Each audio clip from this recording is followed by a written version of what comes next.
Hi everybody, I'm Amy du Brow-Lassalle and I am talking to you here from Paris, France. I'm going to continue to talk to you today about sales and service. I am on the Champs-Élysées. As you may be able to see the Arc de Triomphe right behind me. I'm going to go into a couple of stores today and check out how sales and service are going on a really high street kind of a road. This used to be a very chic shopping area. Today it's very mixed between high-end stores and high street stores. I'm going to go into Sephora to start off with because Sephora opened up in the very first days of post-confinement. It's been interesting to see because the store is about 1,000 square meters and the service was excellent when I walked in a couple of weeks ago. The salespeople were very attentive, and that is not usually the case because it's usually a very, very heavy footfall store. Let's go in.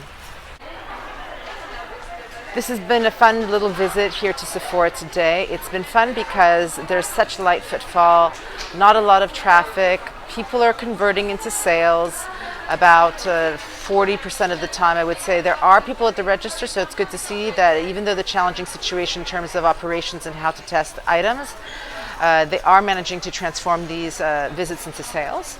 The salespeople are extremely attentive. They try and guide the clients so that they can have an experience that is advantageous versus having bought online. They are providing as much information about what products they can test and which ones they cannot. You can test any perfume, you can test anything with a pump, but all the rest is off limits, any powders, lipsticks, eye products, or nail products.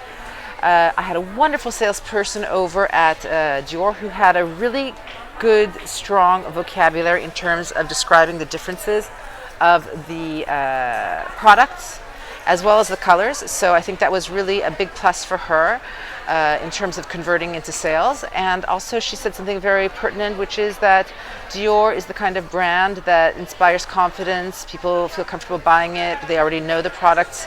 They have clients that are really return clients coming back to just fill up their stocks of things that they were missing.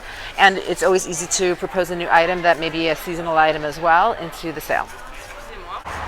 I have crossed the Champs-Élysées and I'm in front of a store called Stadium. Stadium is basically a multi-brand sportswear store for men and women, and let's go outside. I have now concluded my visit at Stadium, and to tell you the truth, I only try and say positive things with these videos, but this time not a lot of positive things to say about my experience in store, to the point that I actually asked to speak with the manager of the store, which is something I very, very, very rarely do.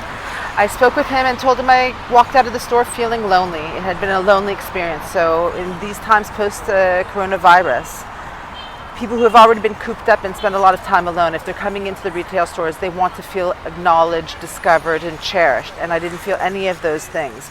The salespeople were very nice to each other. They were talking a lot among themselves, but I didn't get a single hello except from one guy downstairs in the shoe department.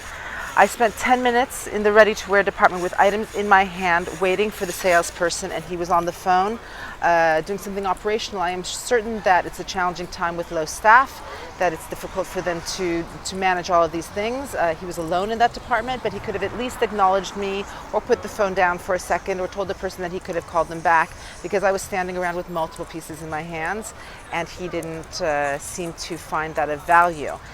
A lot of footfall coming in and going out empty-handed without bags. And I think that today we're not in a position to ignore our clients, even if we're working with products like they have at Stadium, where they usually sell themselves. Today we need to make an effort to make any euros that we're going to make. So this just goes to show that we still have a lot of work to do, and there are improvements to be made.